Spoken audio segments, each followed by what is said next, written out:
सत्संग जी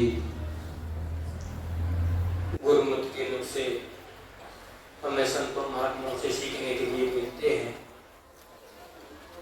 बाबा रामचंद्र जी का भी जीवन एक ऐसा था कि जिनको देख करके इंसान एक किस प्रकार गुरसिख चलता है, ये भावना गुरसिख के जीवन में भली भांति एक प्रवेश कर जाती कि मैंने जीवन में करना क्या है।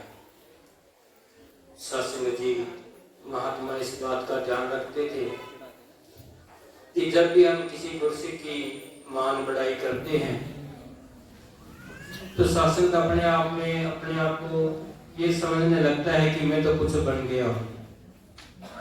तो इस बात को महात्मा कहते हैं कि कभी भी किसी गुरसिख की जो बढ़ाई है वो उसके सामने मत करो, उसकी पीठ के पीछे जितनी मर्जी बढ़ाई करो। और सतगुरु की बढ़ाई सत्संग चाहे मुख पे करो कितनी ही करो, कोई फर्क नहीं पड़ता। तो उन्होंने एक बात समझाई कि जिस प्रकार अगर गिलास में पानी हो, अगर उसमें नीला रंग डालें, काला डालें, जो भी रंग डालते हैं, एक बूंदी डाल दें, उस गिलास का कलर चेंज हो जाएगा।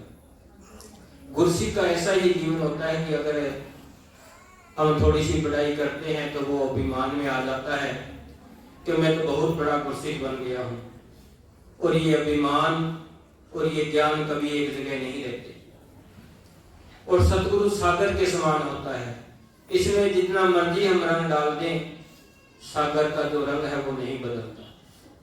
तो ऐसे ही महात्मा बार बार ये संदेश देते कि गुरसिख की बढ़ाई करनी है हमने, पर पीठ पीछे करनी है।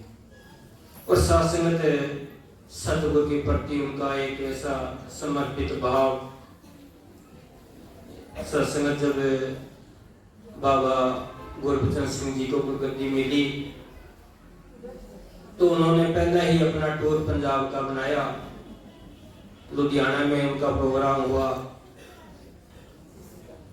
तो बाबा जी को जब विचार का समय दिया तो उन्होंने बहुत ही अपनी संक्षिप्त विचार की कि जब हमने ज्ञान लिया, तन मन धन इस निरंकार को सौंप दिया।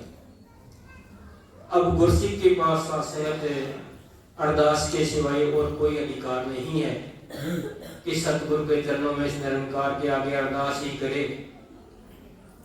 और फिर आगे कह दिया कि एक शब्द की विचार पापा रामचंद्र जी करेंगे।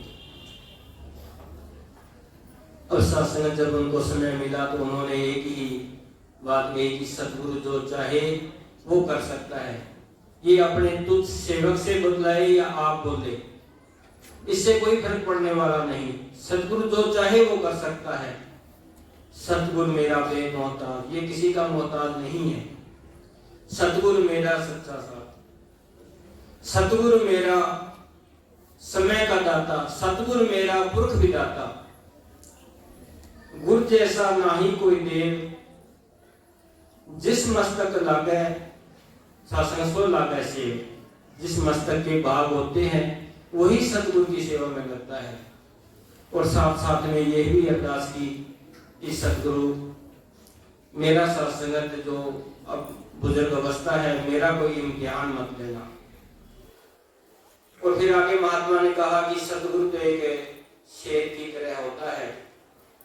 जैसे शेर अपना शिकार करके खुद खाता है, किसी का मारा हुआ नहीं खाता, तो सतगुरु किसी का मोहताज नहीं है। ये अपना मिशन चलाता है, ये किसी धर्म ग्रंथ का या और किसी चीज का सहारा नहीं लेता, ये अपनी आवाज खुद बुलंद करता है।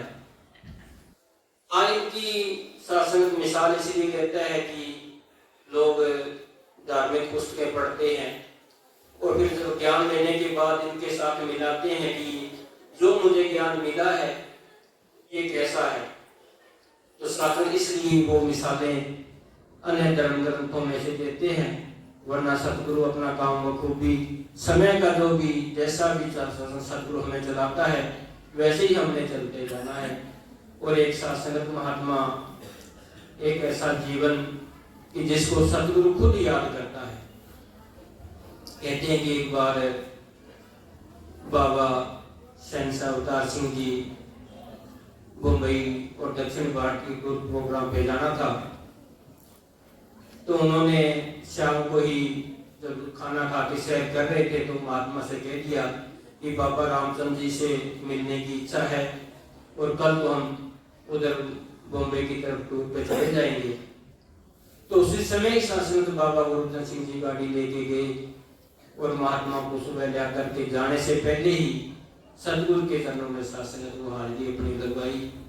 तो एक ऐसा जीवन जिन्हें सतगुरु खुद याद करता है, ऐसे महात्माओं का जीवनी बार बार हम पढ़ें, बार बार हमें ऐसा चेतनता हमें प्रदान होती रहे ताकि हमारा जीवन भी उसी के अनुसार ही बीते। हमारे घरों में भी शासक छोटे बच्चे हैं, घर गृहस्थी में रहते हैं, बच्चे के साथ हमारा कोई ऐसा ऊंचे बोल भी बोल देते हैं, बच्चे को डांट देते हैं किसी गलती पे, फिर शासन उसके बाद हमारा जीवन कैसा होता है। इसके बारे में महात्मा ने बताया कि एक बार उनके अपने शासन नाती को जो 8 वर्ष की थी किसी बात पे डांट दिया। अब बच्चा है वो तो थोड़ी देर में भूल जाता है, पर महात्मा की वो बात याद रही। सारी रात शासन सिमरन किया, इसके आगे अरदास की, पर महात्मा को चैन नहीं मिला।